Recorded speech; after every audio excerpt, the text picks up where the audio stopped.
Movimentação no campo depois do jogo. Fortaleza do Mundo Novo 2, Amigos do Véi mesmo, não é velho não. Ipaporanga 0, Fortaleza campeão do 25º Campeonato de Futebol do Distrito Lagoa do Barro. Ipaporanga, Ceará.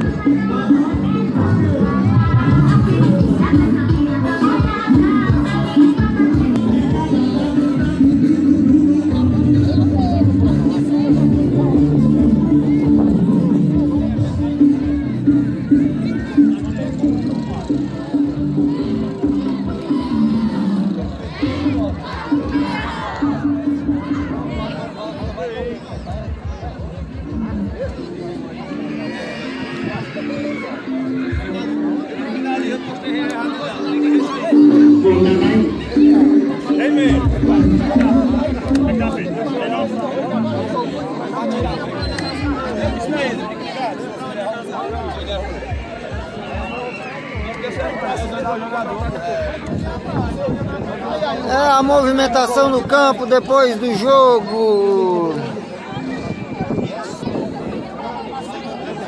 Pedro Lopes é o homem do Tropical do Estreito. Infelizmente seu time ficou para trás, não foi a final, né? Não chegamos à final, mas estão todos de parabéns.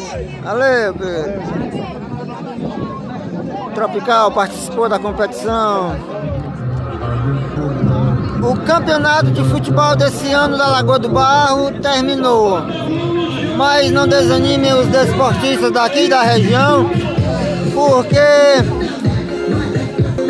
3 times daqui de perto vão para o campeonato do Rosário, do Crateús, o Tropical do Pedro, o Nacional de Ararendá e o Santos daqui, Natim Moraes de Crateús. Veio prestigiar o jogo. Alô, Isaac, Henrique. Irmão do Netinho? Elton. Danilo tá por aqui também. Nada em Veras. É o seu filho mais novo? É.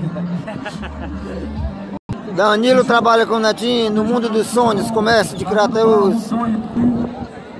Atenção das equipes. E também no sorteio. Cartela na mão, R$500 valendo já aqui no sorteio, ok? Já aqui realizando o sorteio e também a premiação, competição